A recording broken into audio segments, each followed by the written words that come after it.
I'm here to talk about Huntington's today. Huntington's is a genetic neurodegenerative disease.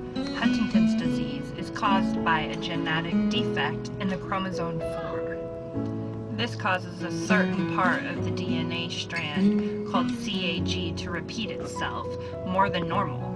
A normal CAG repeat would be anywhere between 10 and 28 times. But with Huntington's patients, they have anywhere between 36 to 120 repeats. The larger the number, the higher the chances of you developing severe symptoms at an earlier age. Whereas the larger the number, the higher your chances of developing symptoms at a younger age. That means as the disease is passed along in the family, the symptoms develop earlier and earlier each generation. There are two forms of Huntington's disease.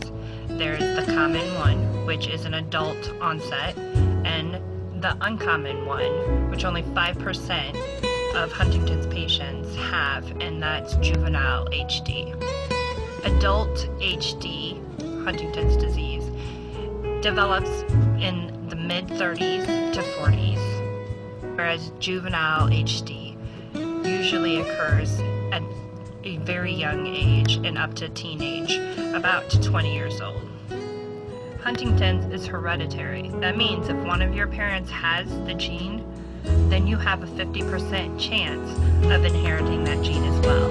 And that also means if you have that gene and you have any children, those children all have a 50% chance of getting the disease as well.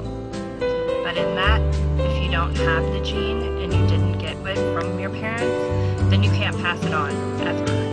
There are 3 areas that are affected by HD: cognitive, psychological, and movement. A few symptoms in the cognitive area is dementia, disorientation and confusion, loss of judgment, loss of memory, and personality changes. Sometimes people develop psychological symptoms such as irritability, moodiness, depression, restlessness, paranoia. The most notable area of Huntington's symptoms is the movement disorder, otherwise shown as speech changes, difficulty swallowing, facial movements and grimaces, head turning to shift the eyes rather than moving the eyes, sudden jerky spasms, arm movements and flaps, moving the body parts, slow, uncontrollable movements, sometimes an unsteady gait where they're walking a little bit,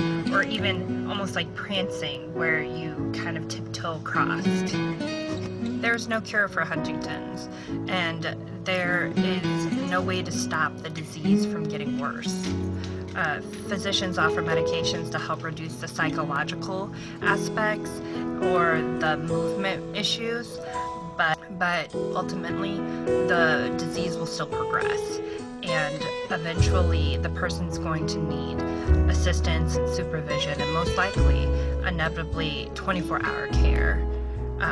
Persons with this disease usually die within 15 to 20 years from the first symptom.